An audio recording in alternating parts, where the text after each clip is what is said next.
tinggal-tinggal semuanya, ketemu lagi tentunya di channel Stella Kim. Hari ini Stella Kim bakal lanjut lagi review cerita Shin Bisou Season 5 episode 10. Di kerajaan langit tampak Jubi yang menemui makhluk Red Eye. Di sekelilingnya tampak para goblin langit yang telah sekarat karena serangan dari Red Eye. Mereka pun yang melihat pangerannya akan diserang berkata, "Segera kaburlah pangeran, sangat berbahaya di sini."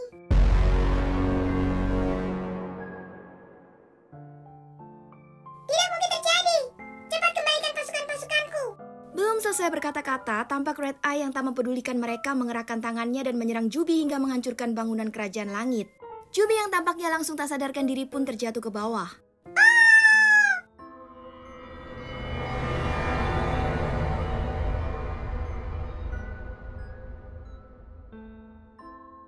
Terlihat Jubi yang baru saja terbangun dari mimpi buruknya. Jubi yang berkeringat dingin, nafasnya pun tersendat-sendat seolah mimpinya itu adalah kenyataan. Tapi apakah benar Red Eye lah penyebab Jubi tiba-tiba terjatuh dari kerajaan langit? Dari belakang, tiba-tiba ada bayangan yang sekilas melewatinya. Jubi yang tak dapat tinggal diam bergegas mencari bayangan itu. Ia keluar dari tendanya, bersiap membawa kedua tongkat kilat ajaibnya dan beraksi. Ya ampun, rupanya si goblin hijau Shinbi lah yang berulah. Shinbi mencoba mencuri kola Jubi saat Jubi sedang lelap. Siapa sangka karena mimpi buruknya, Jubi tiba-tiba terbangun. Akhirnya ketahuan deh si Shinbi. Jubi yang menangkap basah kelakuan Shinbi pun marah dan mengejar Shinbi. Di jalanan sebuah komplek perumahan tampak seorang wanita yang tengah mengobrol dengan seseorang menggunakan ponselnya. Ia tampak seru-serunya mengobrol. Lalu tiba-tiba ia melihat pasir yang berhembus dengan tinggi melalui hadapannya.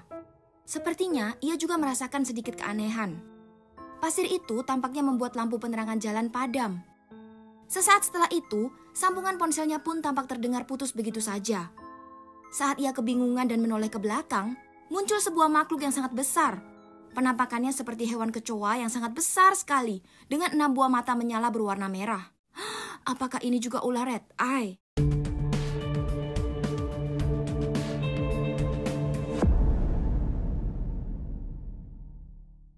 Di rumah sakit, tampak kondisi Gaan yang semakin parah.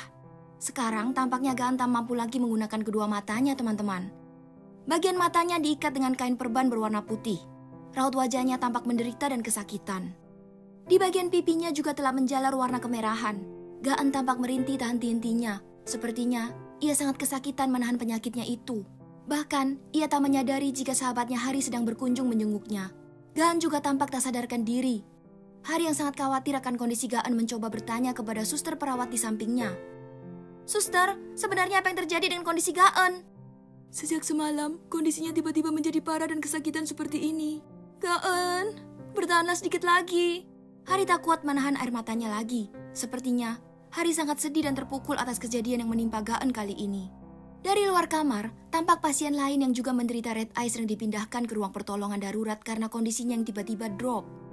Bukan hanya itu, beberapa pasien lain terlihat menangis dan merintih kesakitan sambil mencoba menyentuh matanya yang terkena Red Eye. Wah, kenapa kondisinya jadi sangat mengkhawatirkan ya teman-teman? Di halaman atap Shinbi's house, tampak Shinbi yang menyesali perbuatannya.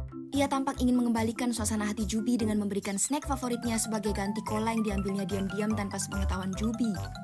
Namun, Gembi yang menyadari situasi yang sedikit berbeda pada Jubi berkata, Sepertinya bukan kaulah penyebabnya.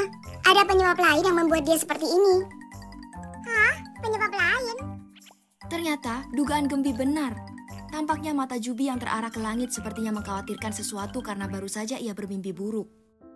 Tapi rupanya, karena Jubi belum benar-benar mengingat ingatannya, apalagi ia sudah berada di Shinbi's house berbulan-bulan, sepertinya Jubi sangat sedih karena ia masih juga tak dapat mengingat kejadian apapun di kerajaan langit. Gembi yang mencoba membaca gerakan yang ingin disampaikan Jubi berkata, Apa? Kau baru saja bermimpi buruk dan kau rasa kau telah mengingat sebagian ingatanmu? Jubi yang awalnya mengiyakan lalu juga menyangkalnya, sepertinya masih tak yakin dengan apa yang ia rasakan ada hubungannya dengan yang terjadi dengan kerajaan langit. Shinbi yang mencoba dengan cara menghipnotis Jubi mulai beraksi. Shinbi mencoba membuat Jubi tertidur dengan cara yang pernah dilihatnya di salah satu program televisi. Tapi nampaknya cara itu membuat Gembi marah dan mengatakan kepada Shinbi untuk menghentikannya segera. Jubi yang tersadar karena mendengar ucapan Gembi pun langsung berniat memarahi Shinbi. Shinbi yang tak bisa tinggal diam karena merasa niatnya baik pun tampak berdebat dengan Jubi. Sampai akhirnya, tiba-tiba seekor burung berwarna hitam jatuh di hadapan mereka bertiga. Ketiga goblin tersebut pun berteriak. Sinbi pun mengira apakah karena caranya itu membuat burung yang terbang di langit itu akhirnya jatuh dan pingsan tak sadarkan diri. Tapi, Gembi yang langsung menyadari memberitahu kedua teman goblinnya itu, jika mata burung tersebut tampak menderita red eye. Seketika, dari beberapa bangunan, tampak burung-burung sejenis yang terbang melarikan diri karena serangan pasir yang sepertinya akan menguasai kota. Ketiga goblin pun tampak sangat terkejut. Lalu mereka bertanya-tanya, dari manakah datangnya serangan itu? Tak hanya di Sinbi's house, di sekolah pun, Hari yang termenung sambil memikirkan kekasihnya Kang Lim dalam hati berkata, sudah berapa hari sih Kang Lim tidak ada kabar? Sebenarnya apa yang dilakukannya sekarang? Hari tampak mengingat kenangan terakhir mereka yang penuh dengan kehadiran Chonga. Chonga yang terjatuh dan berpelukan dengan Kang Lim. Kang Lim yang berpandangan dengan Chonga tanpa menyadari kehadiran Hari. Chonga yang tampak seperti berciuman dengan Kang Lim padahal membisikkan sesuatu. Kemudian, Chonga yang meninggalkan Kang Lim saat Hari sudah dekat. Kang Lim yang menghampiri Chonga di pintu gerbang sekolah lalu berjalan bersama. Hingga Kang Lim yang berjanji akan menceritakan sesuatu kepada Hari, namun belum juga kesampaian. Sepertinya, Hari belum mendapatkan penjelasan satupun dari si Kang Lim. Kenangan itu membuat Hari sedikit kesal. Tapi masih saja, Hari berpikiran positif dan mengatakan dalam hatinya, pasti ada sesuatu yang terjadi yang membuatnya seperti ini.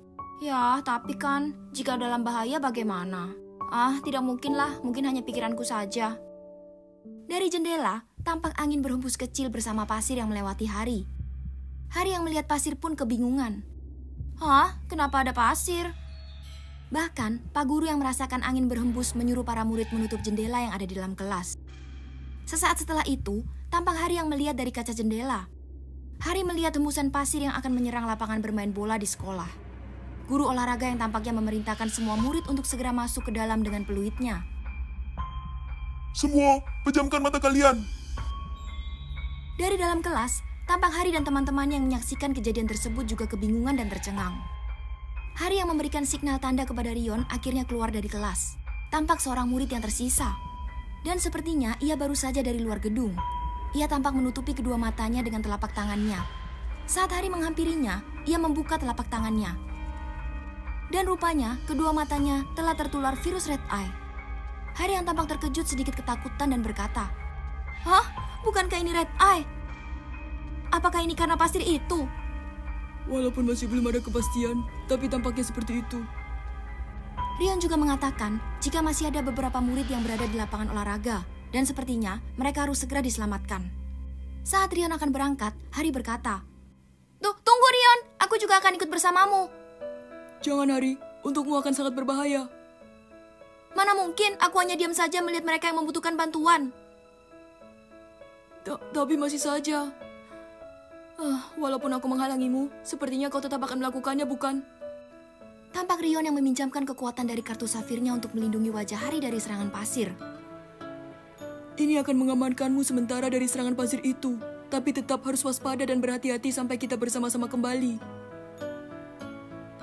Hari terlihat menganggukkan kepalanya sambil tersenyum. Iya, baiklah. Terima kasih, Rion. Mereka berdua pun keluar untuk menyelamatkan beberapa murid lainnya. Wah, kenapa si Rion makin tampan ya? Dan juga kelihatannya tambah dewasa gitu. Nah, buat ceritanya, semuanya pasti makin penasaran bukan? Tapi review Stella Kim hari ini sampai di sini dulu ya. Tenang aja, Stella Kim bakal lanjut lagi tentunya di review cerita Sinbisa selanjutnya di channel Stella Kim. Dan buat teman-teman yang belum subscribe, like dan juga menyalakan tombol notifikasi di channel Stella Kim, buruan ya. Follow juga Stella Kim Official di Instagram, TikTok, dan Jepeto. Sampai jumpa semuanya. Saranghaeyo.